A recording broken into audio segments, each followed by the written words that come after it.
Right. So today we're gonna dive into something pretty unusual. Okay. Picture this: you walk into Louis Pasteur's lab. Mm-hmm. Pasteur, right? The germ guy. Right. Yeah. The father of microbiology. Yeah, basically, yeah. Yeah. So you go into his lab, and it's not just him and his microscopes. Oh. There's two other people there. Okay. You got George Carlin, Oh, wow. the comedian, Yeah. and you got God. Oh, okay. So we got science, we got comedy, and we got the big guy himself. Yep, that's right. The Almighty is just hanging out in Pasteur's lab. What an interesting combination. Right. So we've got this really wild scenario from our source material. Yeah. And it gets into this whole thing about vaccines. Okay. So the basic setup is that there's this big public figure, Mm-hmm. someone with a lot of power and influence, Yeah. and this person is like really anti-vaccine. Okay. That's definitely a relevant topic these days. Oh, yeah, very much so. Yeah. And so Carlin, being Carlin, he's like totally outraged by this. I can imagine. Right. But what's interesting is how the source contrasts that outrage Hmm.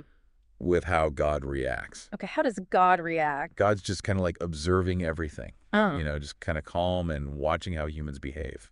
Interesting. So it's like Carlin's all fired up about this injustice, and God's just kind of taking it all in stride. Yeah, exactly. Like God's seen it all before. Right. God's got that long-term perspective, right? And thousands of years of human history. Yeah, humans making bad decisions for millennia. Right. And it's not just like a one-off thing either. Yeah. The source material really gets into how this tendency to like ignore facts, Right. to believe things even when there's evidence against them. Mm-hmm. It's like it's a part of human nature. Yeah, it makes you wonder why that is right. Why we're so prone to believing things that aren't necessarily true. Yeah, it's a big question. Especially when it comes to something as important as public health. Exactly. So it's not just like some abstract philosophical debate. No. These beliefs have real-world consequences. For sure, like with vaccines, I mean, that's a classic example. Right. People refusing vaccines based on misinformation. Yeah, and that's where Pasteur comes in. Right. The scientist in the room. Yeah, he's like, hey, guys, remember science. Okay, back to the facts. Back to the facts. Vaccines work. Yeah. They save lives. Absolutely. I mean, Pasteur's work on germ theory, that was revolutionary. Totally. He showed us this whole invisible world. Right, a world of microorganisms that we never even knew existed before. Yeah.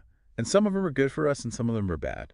Yeah, but the bad ones can really do some damage. Yeah. And vaccines, they're like our weapon against those bad guys. It's like harnessing the power of our own bodies to fight off these microscopic invaders. Right. It's pretty amazing when you think about it. Yeah, it's like science is its own form of magic almost. Yeah, for sure. But it's not magic. It's understanding the natural world and using that knowledge to our advantage. Exactly. So back to the lab. Okay. Carlin's like looking to God for some help here. Like, okay, God, you got to do something.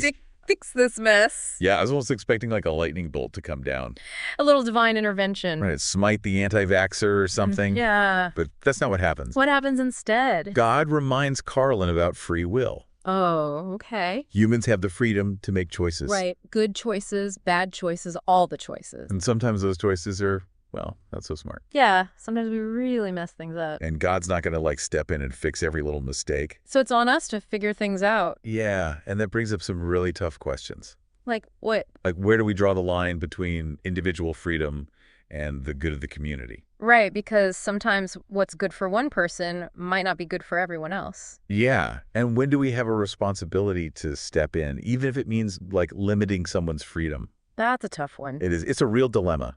It's like a balancing act between individual rights and the well-being of society. Yeah, and there's no easy answer. No, not at all. But anyway, back to Carlin. Okay, so what does he do? He's not just going to like sit around and sulk. No, Carlin doesn't strike me as a sulker. No, he's going to do what he does best. Make people laugh. Yeah, he's going to write some killer jokes about this whole situation. Oh, I like that. Right.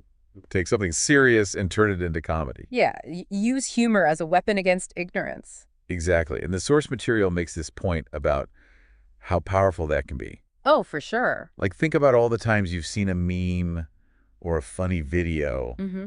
that's made you think about an issue in a new way.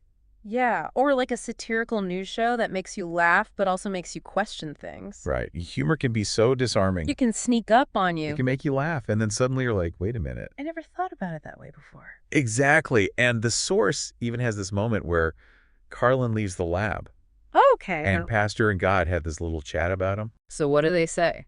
They both kind of agree that humor can be this really potent tool. Against ignorance and closed-mindedness? Yeah, sometimes laughter is more effective than like a lecture or a scolding. It's like it opens people up in a way that serious argument can't. Totally. It's like it lowers their defenses and lets the message slip in. Yeah, it's like sneaking in the vegetables with the mac and cheese. I like that analogy. So we've got all these different perspectives in this scenario. Yeah, anxiety calm, science, faith, seriousness, humor. It's a lot. It's like a whole spectrum of human experience packed into one little lab. Right. And even though these perspectives are all different, Mm-hmm. they all share this common thread, Oh, what's that? this concern for humanity. A desire to see people make better choices. Yeah, and a belief in the power of knowledge. Knowledge to understand the world, to make good decisions, to make a difference. Exactly. It's like even in disagreement, there can be shared values. That's a good point. Yeah. So I guess the takeaway here is that even when things seem really messed up, There's always hope. hope for understanding, for progress, for laughter. Right. Yeah. And on that note, I'm going to leave you with a little thought experiment. Okay, I like thought experiments. So picture yourself walking into that lab. Okay. Carlin's just stormed out. Still fired up. God's just sitting there taking it all in. Mm-hmm.